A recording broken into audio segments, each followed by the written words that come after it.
Oh, that's a little better. Theme song started off a little quiet. What's up, everybody?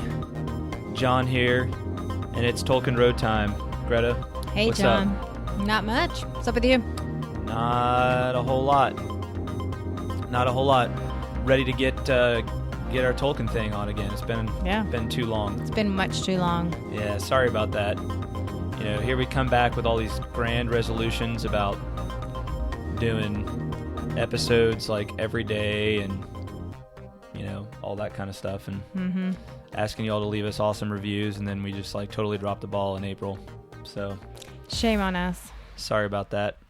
Sorry, guys. I think that was the gunshot putting us out of our misery right there. That was all of our fans. It was well timed. Probably like psychologically what they want to do to us for dropping the ball on April. So probably. Yeah. If I were in their shoes, I think I'd want to do the same thing. Right. Yep. Yeah, we kind of deserve it. So we kind of do. Sorry, guys. guys. Off to a really bummer start. I know, right? We need to lighten the mood a little bit here. Okay, so let's lighten it up. Okay. No, we're happy to be back. Seriously, sorry about April. I left a note trying to explain why we didn't get an episode out in April on the Patreon site, so you can go over there and check that out. But you know, long and short of it is, April was way busier than we expected it to be. Probably should have expected it to be, but you know, you just never see that stuff coming. You can kind of see the details and what we have going on. But here's the thing: we actually did try. We did record an episode, actually. Yeah, we did. So we have a lost episode now. Not that it's actually lost, but I guess Greta got mad at me during the episode because I was being kind of a jerk, I guess. Yep. Or I wasn't trying to be a jerk, but you thought we're just going to blame it on the post-fast of Good Friday. Okay. I think we were both just hypoglycemic and still recovering. Yeah. So, you know, you actually gave me your permission to go ahead and release it. And, I did. I didn't think it was as bad as you thought it was, but I don't even know if you ever listened to it.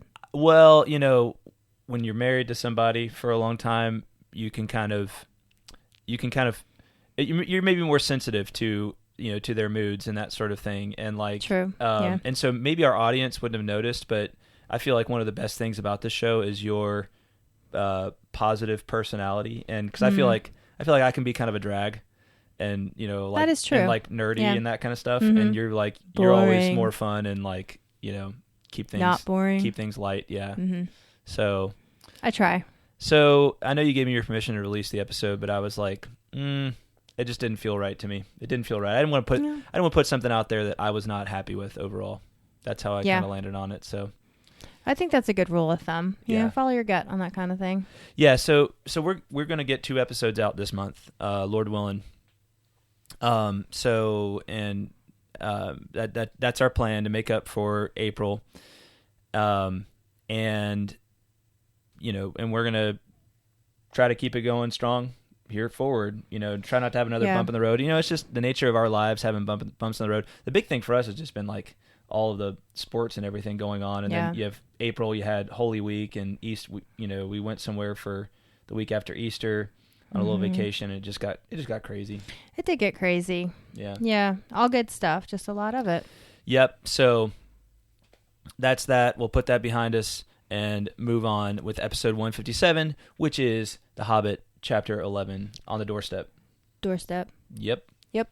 All right. So, by the way, don't forget to pledge $1 or more per episode. If you love this podcast, and I know many of you do, head on over there. You can pledge $1 or more per episode, and you can even set a monthly limit if you don't want to go over, if you're one of these people who's a little conservative and you don't want to go over, $5,000 per month or something like that, we understand. We do. Yeah. So, you can go ahead and set that. So, yeah. So no risk. Right. Hey, by the way, special thanks to our newest patron. Actually, 2 new patrons. I didn't list this one on the show notes since I did it last time, but we even have a newer patron. Yay. So last time we had our newest patron was Ty Miller. Ty. And then since then we have Robert Franks. Robert Franks is our newest patron. Nice. So, thanks, Robert. Yeah. So thank you to both of you for your generous support. Ty and Robert. And hey, if you want to be like all the cool kids, you can head on over to patreon.com/TolkienRoad and support. the podcast. Yeah. In that way. Be awesome. An easy way to support us, if you're not able to do it financially, is to leave us a 5-star rating on iTunes or whatever app you use to listen. So find us out there, put that 5 stars up there, let the world know you love us, and it'll help the cause. It'll help get the word out there so other people find us. All right, so quick note on wider culture Tolkien stuff. So the Tolkien movie just came out. You and I have not seen it yet because see above, right? We've been busy. Yeah. Hope to see it this month. Yeah, that'd be great. And give you our thoughts on it. I know some of you expressed that you'd like to hear our thoughts on the movie. So we're planning on seeing it at some point this month. So we're gonna try to get our episode out. And it's just when it's not right there in our living room, it's hard for us to get to see it. Yeah. So logistics. Yeah. So. But we want to see it. Right. And we're gonna do our best to make it happen. Right. Sooner rather than later. Not a whole lot new on the Latron Prime front, as far as I know. Okay. So, once I know something, we'll let you know on that. All right. So let's talk Hobbit chapter 11. Yeah, let's do it. Hobbit chapter 11 on the doorstep. So we left off in chapter. So this is kind of this section of the book where there ain't a whole lot going on. No, it's a little on the boring side. It kind of drags a little bit. Feels a bit like filler. Yeah. A bit. Yeah. So I was doing hand signals right there to make sure Greta wasn't too close to the microphone. Yeah. Bad habit. Poor Greta. I tell her you need to be closer to the microphone. Then she's close to the microphone, and then I'm like, you're too close. So I think we just have, I'm not the audio expert. I hope to be or pretend to be. So, yeah. Just give me a look right now. It'd be easier for me to just not talk. What? It would just be easier for me to not talk. No, that would because then I couldn't be too close or too far. Well, but I realize that defeats the purpose of me being here. Right, exactly.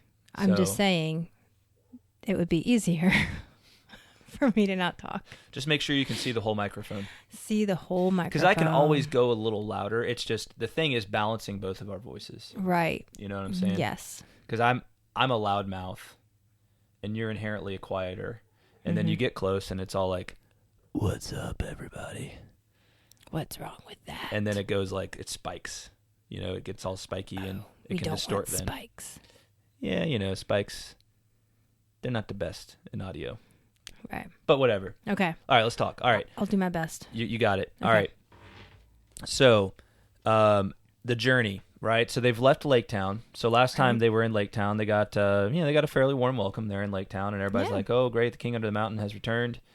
He's going to go up and restore the kingdom of Erebor," and they're heading on up. So now they did not want to accompany the dwarves, the people of Lake Town. Right. They thought it was all well and good what they were doing, but they were like, "Good luck. Here's some horses and food. We're not going with you." Right. Well, so the dwarves row up, and then there's people that meet them, where they land further up the Long Lake, right? Right. And so they journey up the Long Lake and then pass into the River Running, which the River Running is the river that flows out of the mountain, and they can see the Lonely Mountain getting closer and closer, bigger and bigger in their vision as they get further north. And then they disembark, and then these horses and the provisions and necessaries and the ponies have been sent to meet them. But the men come along from the town with the ponies and everything like that. Right. But they won't go further. They won't go than any that. further. Yeah, they're like, have fun restoring the kingdom. Yeah. We're gonna hang out here. Godspeed. Yeah, Godspeed. Send us a letter. Not at any rate until the songs have come true, said they. So can't blame them. Well, can't blame them. It's like, come on, don't you want to have a part in this? Don't you want the kingdom to be restored? It's almost like it's an interesting thing because it's like, they're like, oh, great, the king under the mountain has returned. All our hopes and dreams are about to come true, but we're gonna hedge our bets, just in case, it doesn't go well for you guys, right? Sure. It's like they believe the prophecy only halfway, right? Yes. They're cautiously optimistic. Cautiously optimistic. But I really can't blame them. And they're not dwarves. If they had more of like a, what's the right word? Ancestral tie to the mountain. Yeah, of course. But these are not dwarves, right? Mm-hmm. So I don't know. I don't really blame them. Well, it'll probably become a more interesting topic when we get further into the book, a few more chapters down the road, because it'll come back into play in terms of what happens in the plot. Right. So the fact that the men weren't really willing to help much, weren't really willing to help take on Smaug. With this. They wanted to see the kingdom restored, but they weren't willing to take on Smaug. So you want to reap the benefit, but you don't want to, you don't want to pay the price. Have your cake and eat it too. Right. Yeah. Yeah. Mm-hmm. So that'll be. But at least they helped them. I mean, Yeah. They aided their effort in their own way. They did. So it'll be a good thing to talk about a little further down the road, I think. Cool. All right. So they get there and they go up to the front gate. So there's like the front gate of the mountain, and they're not able to get in through the front gate. They're really looking for this hidden door. And they know there's this hidden door on the western side of the mountain, but they know it's going to be difficult to find. So, is it that they can't get in through the main gate, or is it that they don't want to because it's conspicuous and guarded? It is conspicuous. And so where is it? Where does it describe the look of the main gate? Out of it, the waters of the running river. All right, so here we go. They did not dare to follow the river much further towards the gate, but they went on beyond the gate of the southern spur until, lying hidden behind a rock, they could look out and see the dark cavernous opening in a great cliff wall behind the arms of the mountain, or between the arms of the mountain. Out of it, the waters of the running river sprang, and out of it, too, there came a steam and a dark smoke. Nothing moved in the waste, save the vapor and the water, and every now and again a black and ominous crow. The only sound was the sound of the stony water, and every now and again the harsh croak of a bird. Balin shuddered. "Let us return," he said. "We can do no good here, and I don't like those dark birds. They look like spies of evil." "The dragon is still alive and in the halls under the mountain, then. Or I imagine so from the smoke," said the hobbit. "That does not prove it," said Balin. "Though I don't doubt you are right, but he might be gone away some time, or he might be lying out on the mountainside keeping watch, and still I expect smokes and steams would come out of the gates. All the halls within must be filled with his foul reek." So yeah, they're not daring to try and go in by the main gate. That just doesn't seem like it'd be a wise move for them, right? If there's any, it's like if you're trying to secretly, if you're trying to sneak up on a strong person who's, stolen your house, right? Probably not best to knock on the front door, right? You're going to try and go in through something that he might not know about that only you would know about, right? Yeah, it makes sense. Some secret passageway or something like that. So, and their plan the whole time, I think, has been to use the hidden door that's on this western spur. They do make this journey to, I feel like, what is it? They go first towards the east, right? Or am I wrong about that? I have no sense of direction, so I don't know. So they I feel like, where was it? Bilbo, I should have marked this better. I know we talked about it when we did this episode the first time. Let's see here. You're talking about the east side of the mountain? Is that what you're talking about? Well, I don't know. I probably don't need to spend too much time worrying about this. I feel like Bilbo, Fili, and Kili. Well, they go scouting. Right. Okay, here it is. At last unexpectedly, they found what they were seeking. Fili and Kili and the Hobbit went back one day down the valley and scrambled among the tumbled rocks at its southern border. Oh, wait, I'm sorry. This is actually after that. So I'm not going to worry about whether they went east first or whatever, but they know they're looking for the door on the west side.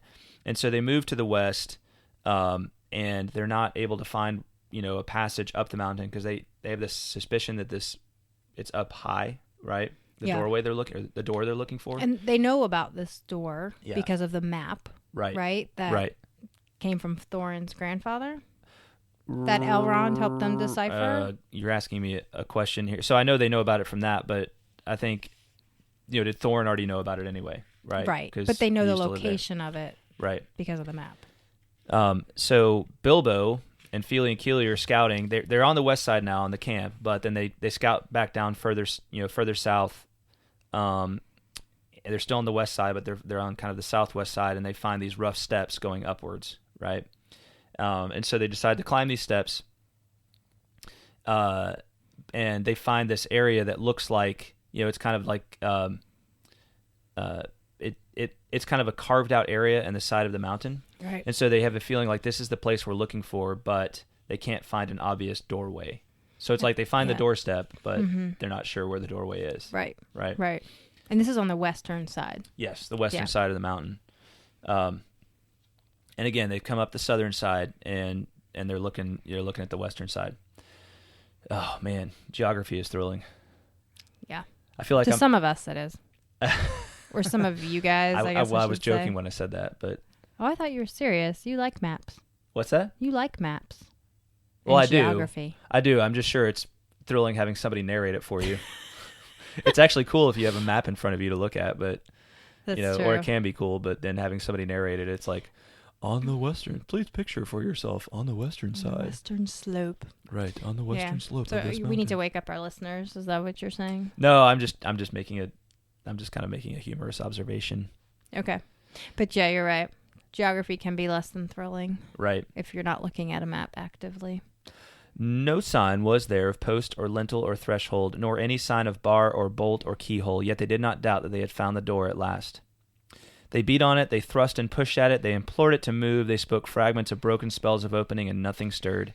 At last, tired out, they rested on the grass at its feet, and then at evening began their long climb down.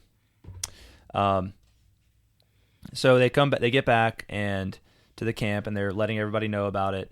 And their plan, so basically they lead everybody up, and then they've got to get all their stuff up there. So they decide that they're going to use this system of ropes to like bring people up and lower, bring stuff up and then lower people down, so you don't have to trudge down the stairs every time, right? Yeah. And we get of course another bomber joke at that. Yay, right? Bomber joke. You want to do the honors on that one? I'd love to. All right. Bomber would not come up either the rope or the path. I am too fat for such fly walks, he said. I should turn dizzy and tread on my beard, and then you would be 13 again. And the knotted ropes are too slender for my weight. Luckily for him, that was not true, as you will see. There you go. I love Bomber's self-awareness here. Like, he's just totally comfortable with who he is. Well, who in their right mind would be like, comfortable doing like a, spontaneously rigged system of ropes to lower yourself up, a fall of 150 feet, right? Or to get yourself up or lower yourself down a fall of 150 feet. Mountain climbers. And there's not many of those. And they're insane. Mountain climbers are insane. Yeah. We watched that movie about, what's it called? Free Solo? Free Solo, yeah. About the guy who climbed El Capitan. El Capitan. I'm sorry. I was about to say Mount Yosemite, and then I was like, that's not a mountain. Right park. He climbed El Capitan in Yosemite National Park. It's like a sheer wall of granite, basically. Right. And without anything. No ropes. Yeah, nothing. Ropes, nothing. No pulleys, no hands, protection. And I think he had climbing shoes on. Oh, yeah, he did. But bare hands. Bare-handed. Yeah. I mean... No safety net. Insane. He didn't have ropes in case he fell. He didn't have a parachute on. He had nothing. Insane. That is absolutely insane. So I rest my case there. 99.99% of the human population would think okay, if this is a necessity, then I'll do it. But I'm gonna be scared out of my wits doing this. If it's life or death, right? Yeah. But if it's not required for survival. I mean, I'm sure the adrenaline rush was pretty special. Yeah. But yeah, you can't blame Bomber here. Right. Yeah. Oh, totally. I'm not really blaming anybody in this chapter, am I? I don't blame the Lake Town people. I don't blame Bomber. You're just like, don't blame anybody. Free love and happiness. I mean, I should have been born in the 70s. Yeah. Jeez. I was. Yeah. Nice. Yeah.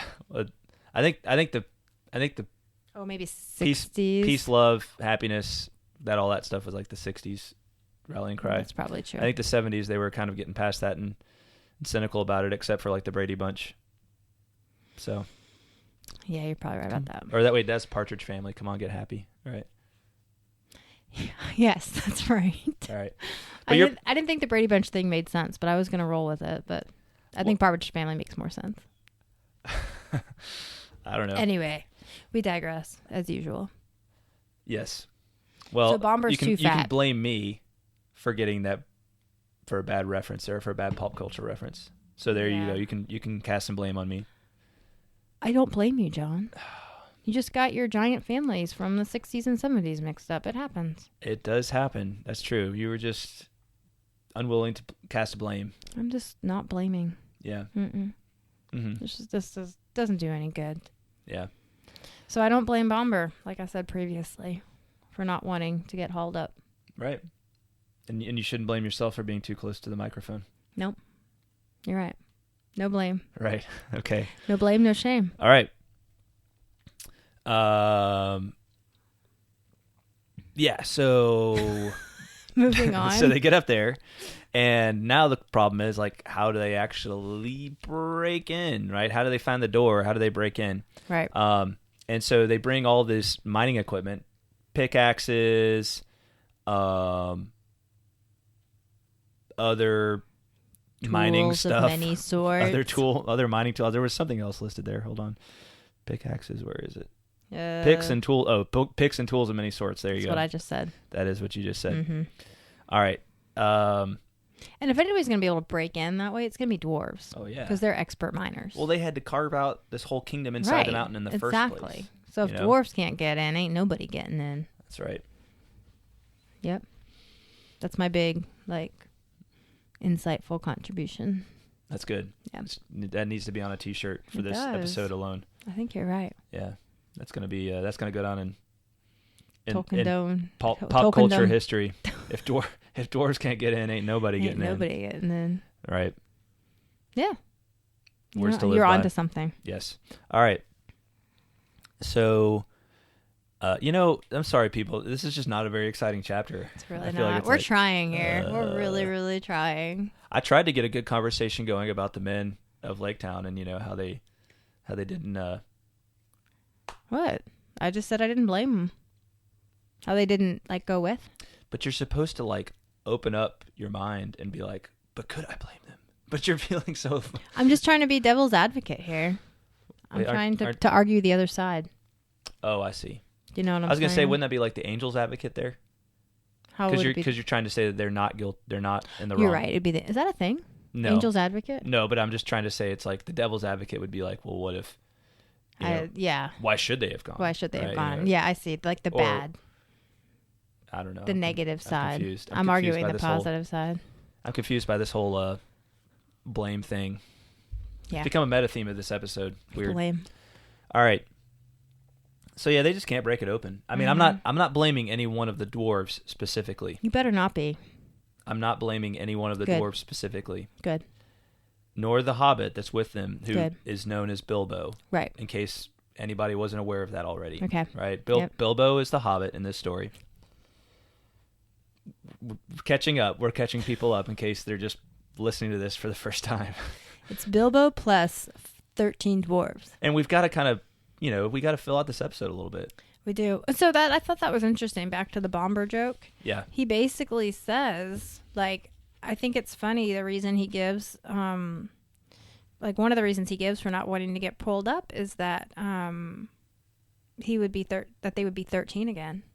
If he fell to his death, their party would be back to 13, which is the whole reason they brought Bilbo along, right? So so that they wouldn't be 13. But I just think it's interesting that this whole number 13 is so scary to them. It's bad luck. Yeah. Well, I mean, I know it's even to this day. It's such right? bad luck that they don't even put the number 13 in elevators. They don't have 13 floors in buildings. 13 floors don't exist. True, but I don't think I've ever noticed that. I know I've heard that, But next time I'm in an elevator, I'm going to look. We were just at the place. I know. And was there not a 13? There was not a 13th floor. I didn't even look. Yeah. I didn't. So it just goes from 12 to 14. Mm-hmm. Yeah, I've heard that, but I feel like I've never actually looked at I've seen the that any place I ever check, elevator. it's always the case. So you actually do check? Yeah. I've never checked. I mean, I don't. It's not like the first thing I check. It's not like I'm walking in there and be like, I am not getting into this elevator if they have a 13th floor. 13th floor. But I do, usually, especially if you're staying at a place for a long period of time, you use the elevator enough to where, you it might cross your mind to look at that. So I wonder how that all got started. The whole like bad luck connotation of the number 13. Like, and I know there's Friday the 13th, and and I know that 13 is considered an unlucky number, but I guess I'm just curious about how it started. I have no idea. Because what is it about the number 13? Yeah. Huh. I don't know. I don't either. Maybe I'll do some research on that. Or maybe if one of our listeners knows. That's actually a really interesting question. I've never thought about that. I've just always assumed. I've always assumed too. Yeah. It's just like all the good luck, bad luck things.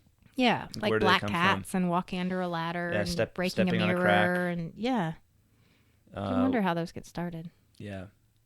Anyway, I think it's nice that Bomber has the best interests of his group at heart. Mm-hmm. He's like, I don't want to die and make you guys 13 again, because who knows where Gandalf went and if he's ever coming back. Right. Well, obviously the 13 thing is a very ancient thing too, because if clearly they're talking it is, about it they're here talking in about the it in Third Middle Age, right? I know. I know. Dwarves talking about. So it must go back to basically creation.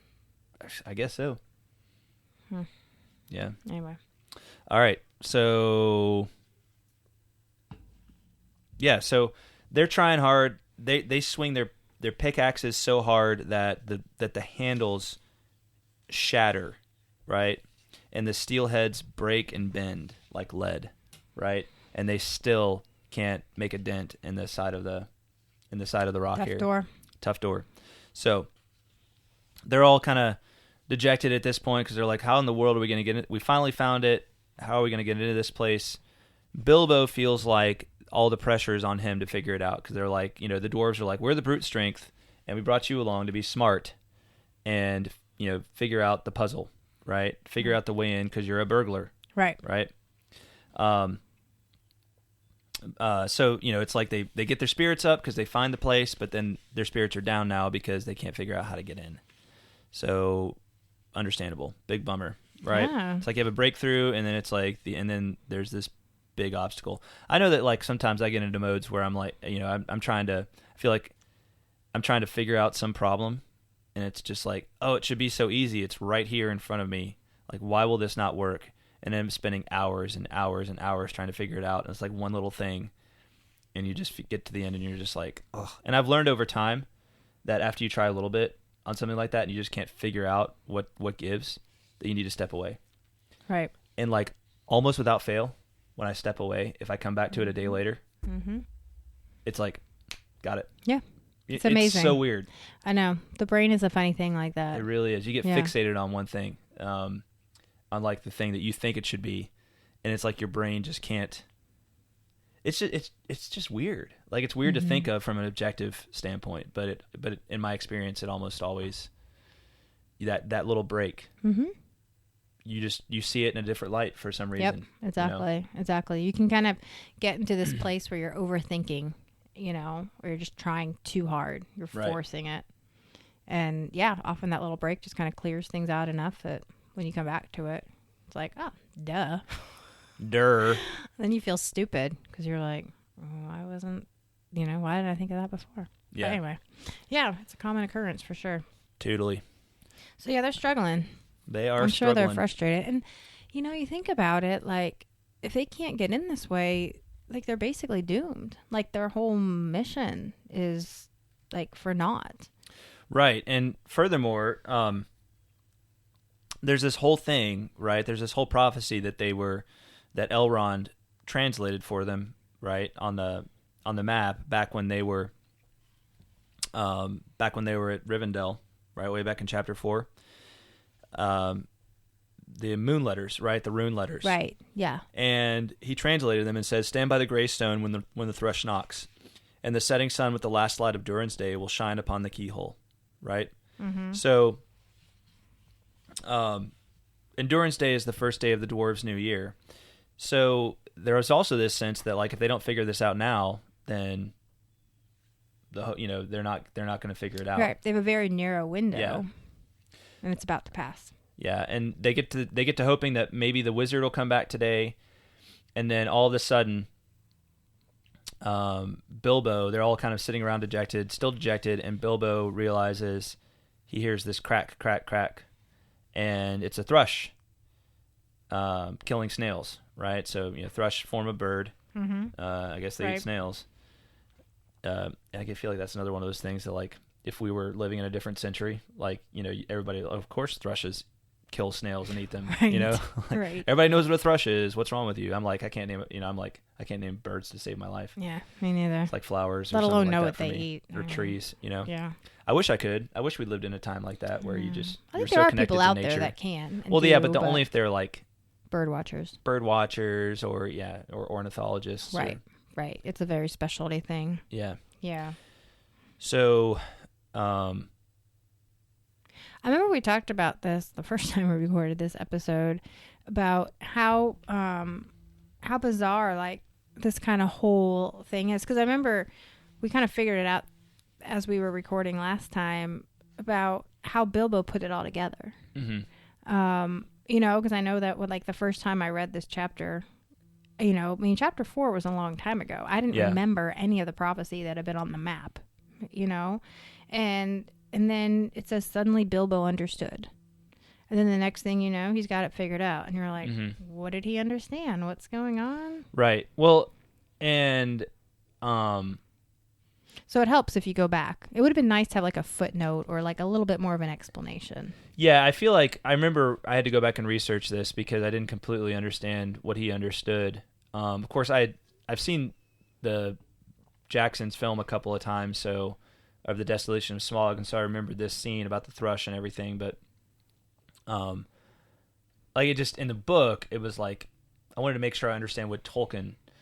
I feel like this chapter, there's a couple of chapters in here where I feel like things could have been edited better. Like an editor could have made some good suggestions. Mm-hmm. Of course, they're writing in the 30s, so it wasn't as they weren't as like maybe sensitive to like some of the smaller points of narrative necessarily. Right. But I do feel like it's I'm gonna say something that's slightly critical of Tolkien right here, right? But I feel like this chapter is a little like just could have stood some revision, stood some more revision just to add a little more drama in there, make us draw us in a little more into what Bilbo understands. Exactly. So, yeah. No, I totally agree. And then once you go back and read. It makes sense. What you just read from the 4th chapter, of course it makes sense.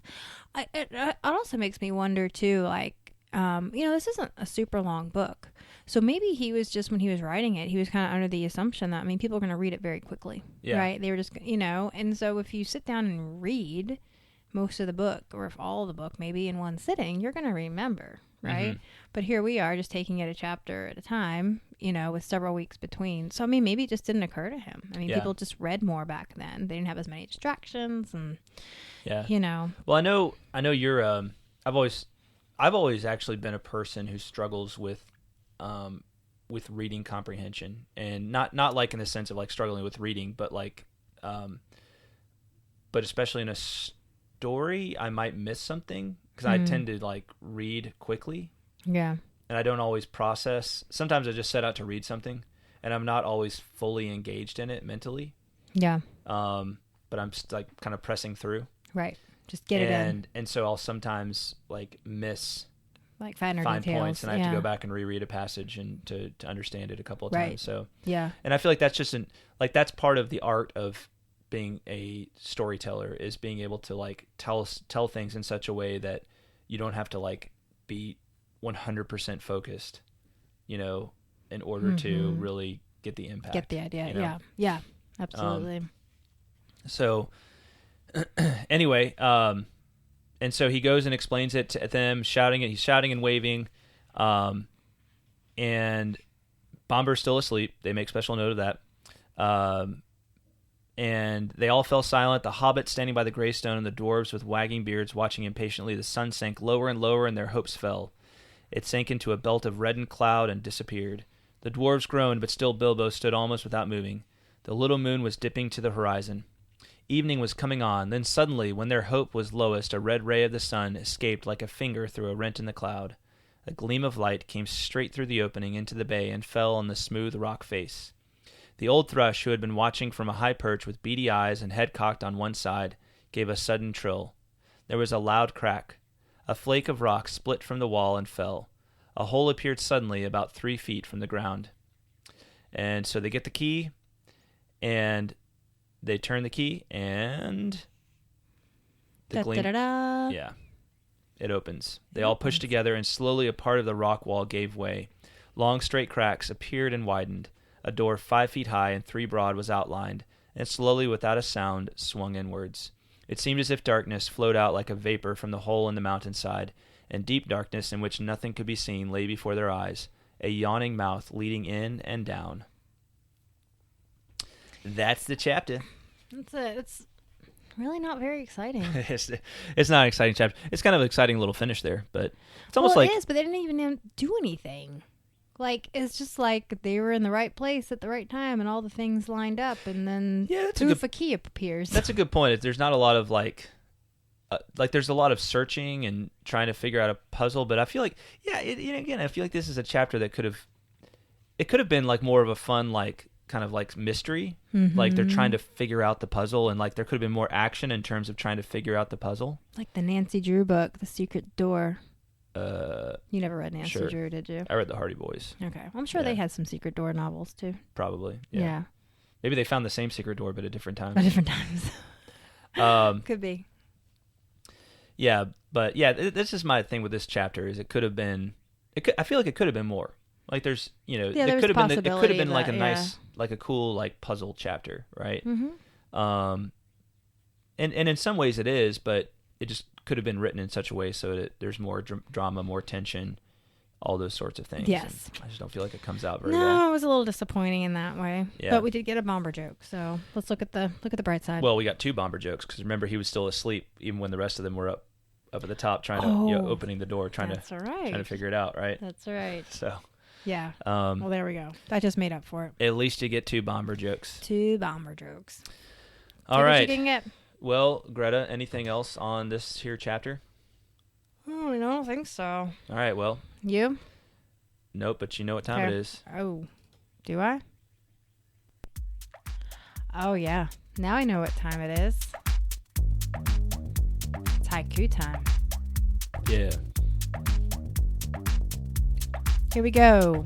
1, 2, 3, 4, 5, 6, 7, 8, 9, 10, 11, 12, 13, 14, 15, 16, 17 syllables in haiku. 1, 2, 3, 4, 5, 6, 7, 8, 9, 10, 11, 12, 13, 14, 15, 16, 17 syllables in haiku. Boom. All right. Yes, sir. And if it's haiku time, that means it's also rock, paper, scissors time. Oh, yes. Do we need a theme song for rock, paper, scissors? I think we do, actually. Let's see what I can do here. Just pick one at random. We'll see what we think of it. It's like Showdown. I think I've used this for something else, though. This might be the Latron Prime theme song. I think this is the Latron. Oh, we didn't do Latron Prime segment on this episode, so... Isn't this the Rohan Dance Club Rock, paper, scissors theme? time. Rock, paper, scissors time. Rock, paper, scissors time. Scissors, rock, paper time. Rock, paper, scissors time. Rock, paper, scissors time. Rock, paper, scissors time. Scissors, rock, paper time. Yeah, I think it works. No, it does. Okay. Right on. All right. You heard it here first, people.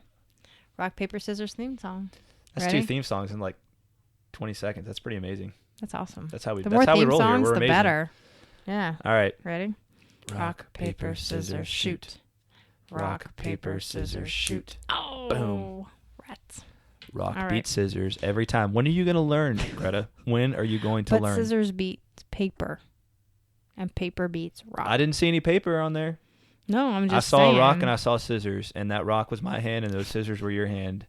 When are you going to learn? Clearly, I thought you were going to go paper. So, oh well. I thought you knew me better than that. I thought I did. Oh well. You learn something new every day. All right. Well, as a consolation, I'll let you go first. Aw, thanks. All right. Nearing journey's end, but the quest far from over as the door opens. Doors opening. Do you like the distinction I made there between journey and quest? They're actually not the same thing. I didn't pick up on it the first time. Would you like me to read it again? Sure. Okay. Nearing journey's end, but the quest far from over, as the door opens. I get it now. Do you get it? Yes. Okay. It's an important distinction to keep in mind. Because the band Journey had a song called Quest. Did they? Probably. They probably did. I would if I was the band Journey. You should. Yeah. They should have. If they didn't, they're not still together, are they? I think they've got a different singer than the guy that sang all their big hits. So I think they're kind of like a legacy act. They tour. They kind of like play like. Yeah. Okay. That makes sense. There's lots of those bands now these days. There are. You're right. But I don't think I think Steve Perry was the guy's name. I don't think he tours with them. So it's like it's kind of not the same. It's not really the same. Yeah, kind of like Queen. Yeah. Not the same without Eddie Mercury. Did you just say Eddie Mercury? I did. I said Eddie Mercury. Add an FR to that. I know. Freddie. I was just trying to keep you on your toes. There's Eddie Money. Eddie Money. How am I supposed to keep all these people straight? I keep them straight. Well, Freddie Mercury is not actually his real name, so it's okay if I call him Eddie. It's Frederick Mercury, right? No. His last name was not Mercury. Is it Freddie Venus? No. I actually don't remember, but I know it's not Mercury. Anyway, that's not what I would... Anyway. All right, my turn. Yeah, you go. Speak, friend, and enter. No such luck here. Something needs to shed light on this. By something, do you mean the sun? Yes. Yeah. That's what actually does shed light on it in the chapter. Right. I just was clarifying. Should I have? Because something it's vague. It could mean many different things. It could mean a flashlight. But it's about the saying, right? Something needs to shed light on this, right? Oh, is that what it says in the book? Well, no, it's just like the saying of like, we need to shed light on this. Yeah. Yeah. But I'm saying like literally, like it's the puzzle, right? Of like we need to something needs to shed light on the puzzle that we're trying to solve here. So like it's literal and figurative. The figurative light that's being shed. And then also it's the literal light. Oh my gosh, that's like the deepest haiku you've ever written. I feel like I've been whispering. I this write whole haikus episode. like this for breakfast. My mind is being blown. Well, but I'm probably not. I don't blame you for having your mind blown in the presence of such great haikuness. And you also can't blame me for being too close to the microphone, because that's why people can't hear my brain being blown, because I'm not too close to the microphone right now. I also feel like I've been talking in a whisper this whole episode. You're doing fine. Thanks. Well, see how little that got when we talked like that. It was like hardly visible. Yeah. All right, back to normal voice. Okay. All right. So here's the deal. We're going to try to, so originally when we recorded this episode, we had a lot of correspondence to get to, and we're still going to get to that correspondence, but I'm going to hold off on that until the next episode. And we've got some other, so we've got some. I really want to get, we're going to get a second one out here soon in May, definitely in May, and then I'm hoping we're going to get a third special episode with a guest topic to come soon, and then maybe even a fourth on our review of the Tolkien biopic. So I'm going to hold off on our correspondence for now, and we're going to get to that in the next episode where we talk about Chapter 12. Oh, okay. Sound so good? No correspondence this episode. No correspondence today. So for those of you who have corresponded with us and we're hoping to hear about yourself in this episode, we did talk about it in the last one, and I decided to scrap that episode. So we'll get back to it on episode 158 for Chapter 12. So, sorry. I'm sure you have a good reason for that. Sorry we messed up, but be patient and we'll get to you. And we appreciate all of those who correspond. We so love hearing from everybody. We really, really do. So yeah. I always try to get back to people even before we talk on the episode, like in response to their notes. So keep sending it along. All right. And anything else, Greta, before I say thanks to our patrons? No. I think I'm just happy to be back. I am too. I look forward to being more, present. I think we did a good job with this episode, even though like this chapter didn't have a lot going on in it. I felt like we made. I didn't get mad at you. I feel like we made lemons with lemonade. Well, we tried. Yeah. Yeah, we did try, and I You weren't paying very close attention to what I just said. I heard what you said. What did I say? We made lemons with lemonade, so you got it backwards. Okay, good. Yeah, you didn't know that until I told I you didn't to pay attention until, now. Isn't that funny? Yeah, I didn't pick up on it until I actually said the word. But I said that deliberately. Why? Because I thought it would be funny. I was about to say it, and then I was like, wait, that's not the saying. But I was like, I'm going to say that anyway. I'm just going to say that to people from now on. You got to make lemons with lemonade, man. And see if they notice. Yeah. That's actually would be an interesting experiment. Because, like the brain really, I think my brain corrected it for me. Yeah, it will. And I know, it's just like when you're reading something. Yeah. And it's missing a word, your brain will fill it in for you. Yeah. It's, if it's like I think there's a 2/3 rule, like if you take like a passage of normal English, like normal prose English, and then like pull every third word out, your brain can still like comprehend it. It's really fascinating. Yeah. Man, that's cool stuff. But yeah, I think that would be, because I'm always bad. I always want to say like, I always want to be able to be witty, like in person, and like say like, little sayings like that. But I always get them wrong. I always screw them up somehow. So I'm just going to start saying, got to make lemons with lemonade, guys. Got to make lemons with lemonade. Yeah. It's just words I try to live by. So it's a good motto. Yeah. Definitely a good motto. All right. Thanks again to our patrons. You all rocketh. All right.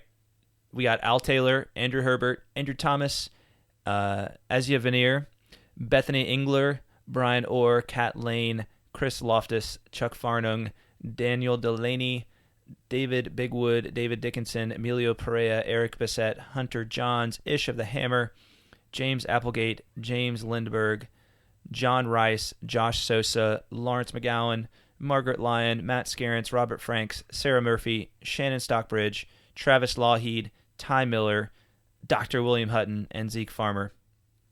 You all, once again, rocketh. Yes, you are. Yes, thank you. And for those of you who are not yet patrons, please patronize us. Please patronize us. Yeah. And keep listening. Keep on trucking, everybody. Road goes ever on. Indeed it does. All righty. We will talk at you next time. Thanks for listening, guys. Thanks, everybody. Bye, y'all. Bye-bye.